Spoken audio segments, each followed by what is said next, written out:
오늘 말씀은 사무엘하 14장 1절부터 33절까지 말씀입니다. 제목은 압살롬이 돌아오다.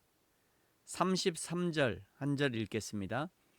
요압이 왕께 나아가서 그에게 아뢰되 왕이 압살롬을 부르니 그가 왕께 나아가 그 앞에서 얼굴을 땅에 대어 그에게 절하매 왕이 압살롬과 입을 맞추니라. 아멘.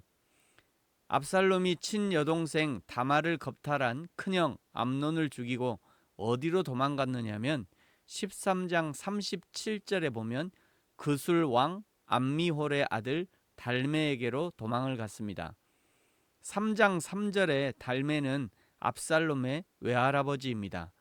당연히 압살롬의 여동생이 이런 일을 당했다는 것을 말했을 것이고, 그리고 자신이 그 원수를 갚았다고 말을 했을 것이고, 그래서 기꺼이 외할아버지가 압살롬을 보호해 준 것입니다. 압살롬의 외할아버지가 손주를 보호해 준 것은 당연한 일이라고 할 수 있지만, 그러나 그의 잘못에 대해서는 단호하게 가르치고 해결할 수 있도록 도왔어야 합니다. 아무리 귀한 손주라 해도 받아줄 것과 받아주면 안 되는 것이 있는 것이죠. 비록 당장 아프더라도 압살롬을 달래서 당장 다윗에게로 돌아가 아버지께 용서를 구하게 했다면 이후에 벌어지는 비극적인 일을 조금은 막을 수 있지 않았겠는가 아쉬움이 남습니다. 압살롬을 향한 사랑과 긍휼의 마음은 외할아버지뿐만 아니라 다윗에게도 동일하게 있었다는 것을 39절에서 다윗의 마음이 압살롬을 향하여 간절했다라고 기록하고 있죠. 14장을 시작하면서 이 간절한 마음을 다윗의 군대 장관 요압이 알아차립니다. 그리고 지금 도망가 있는 압살롬을 예루살렘으로 복귀시킬 작전을 짭니다. 다윗의 군대 장관 요압은 때로는 용감한 것도 같고 때로는 다윗의 마음을 알아주는 충성스러운 사람 같지만, 그러나 요압은 매우 교활한 사람입니다. 사무엘하 3장에서 요압은 그 동생 아사엘을 죽인 아브넬을 다윗의 뜻과 반하여 죽이게 됩니다. 그때 다윗이 이런 고백을 남기지요.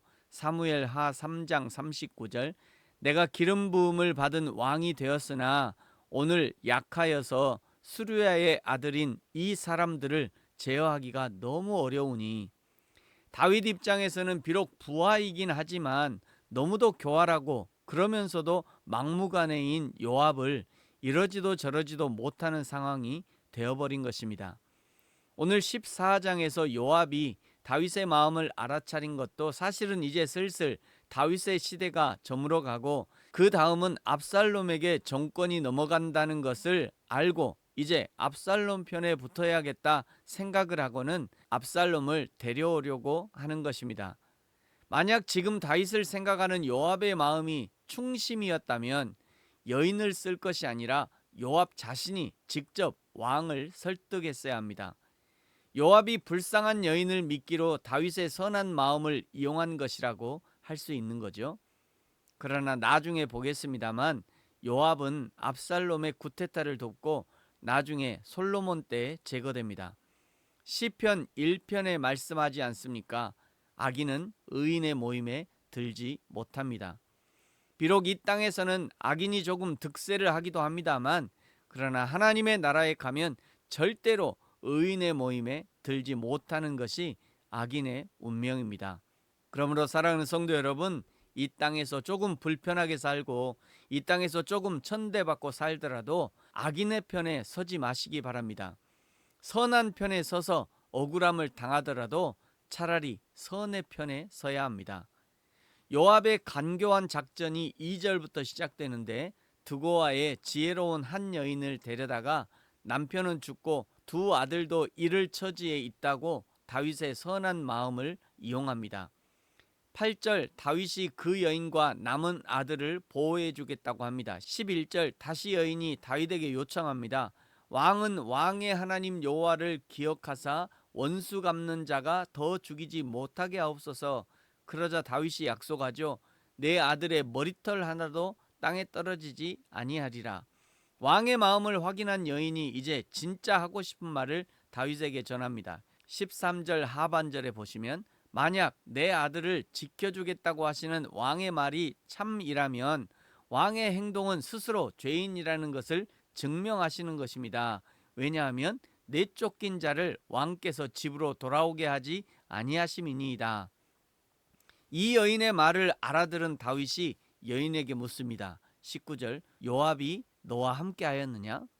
다윗이 이 여인의 졸이 있으면서도 너무도 교묘한 말을 들으면서 아무리 지혜가 있는 여인이라 할지라도 이것은 한 여인에게서 나올 수 있는 그런 계략이 아니라는 것을 알아차리면서 동시에 이것은 요압에게서나 나올 수 있는 계략이라는 것을 생각하고는 묻는 것입니다. 여인이 대답하지요. 요압이 내게 명령하였고 이 모든 말을 여종의 입에 넣어주었나이다. 이 대답을 들은 다윗이 정신이 멍해졌을 것입니다. 요압의 간교함에 머리가 쭈뼛쭈뼛 섰을 것이에요. 까딱 잘못하면 요압에게 나라를 통째로 빼앗길 수도 있겠다 생각을 했을 것입니다. 21절 요압의 간교함에 넘어간 다윗이 이제 압살롬을 데려오라 명령합니다.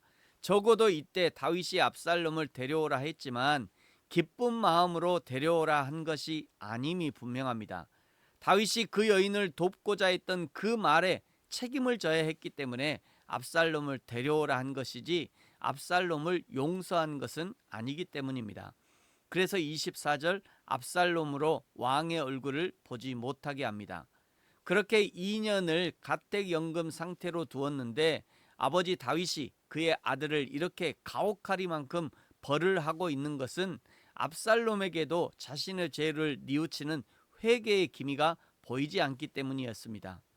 그렇게 예루살렘으로 돌아왔지만 이러지도 못하고 저러지도 못하는 상태가 계속되다가 30절에 압살롬이 먼저 요압의 밭에 불을 붙이는 극약 처방을 통해 드디어 33절 요압이 중재를 하고 압살롬과 다윗의 화해가 이루어집니다. 비록 33절에 다윗 왕과 압살롬의 입맞춤으로 외형적인 화해는 이루어졌지만 이 화해가 진정한 화해가 아니었다는 것을 이후에 벌어지는 일들을 통해 알게 됩니다. 우리가 하나님을 만날 때 하나님이 우리에게 요구하시는 것이 있습니다. 그것이 영과 진리입니다. 요한복음 4장 24절 하나님은 영이시니 예배하는 자가 영과 진리로 예배할지니라. 개역 한글 성경에는 이렇게 번역하지요. 하나님은 영이시니 예배하는 자가 신령과 진정으로 예배할지니라. 하나님을 만나는 자의 기본은 신령과 진정입니다. 여기에 거짓과 가면이 끼어들 틈이 없습니다. 하나님을 믿는 사람이라면 다른 사람을 만날 때도 마찬가지입니다. 하나님을 만나듯 신령과 진정으로 진심으로 성령의 인도하심에 순종함으로 성령께서 알려주시는 하나님의 마음으로 사람을 대하고 만나야 합니다. 그것이 믿음이고 그것이 신앙입니다. 믿음이 깨지고 신앙이 깨지면 그곳이 곧 사단 마귀의 일하는 장소가 되는 것이고 사단 마귀의 끝은 지옥입니다. 사무엘하 14장의 끝 33절에서 비록 입을 맞추지만 그러나 마음도 신앙도 없는 입맞춤이 또 다른 불씨가 된다는 것을 기억하면서 우리의 모든 만남이 신령과 진정의 만남, 진심과 전심의 만남이 되어지기를 예수님의 이름으로 축복합니다. 아멘. 기도하겠습니다. 하나님 아버지 감사합니다. 큰형 암논을 죽인 셋째 압살롬이 도피 생활에서 돌아왔지만 그 도피 생활 중에서도 자신의 죄를 전혀 회개하지 않고 회개할 기회도 없이 다시 다윗에게로 돌아왔지만 다윗 역시 겉과 속이 다른 화해로 더 큰 화를 자초하고 있습니다. 여호와 하나님, 우리가 하나님을 만날 때도 영과 진리로 하나님을 만나고 누군가 사람을 만날 때 겉과 속이 다른 만남이 아니라 겉과 속이 일치하는 만남, 진심과 전심의 만남을 가질 수 있도록 축복하여 주옵소서. 감사합니다. 예수님의 이름으로 기도합니다. 아멘. 하늘에 계신 우리 아버지, 아버지의 이름을 거룩하게 하시며 아버지의 나라가 오게 하시며 아버지의 뜻이 하늘에서와 같이 땅에서도 이루어지게 하소서. 오늘 우리에게 일용할 양식을 주시고 우리가 우리에게 잘못한 사람을 용서하여 준 것 같이 우리 죄를 용서하여 주시고 우리를 시험에 빠지지 않게 하시고 악에서 구하소서.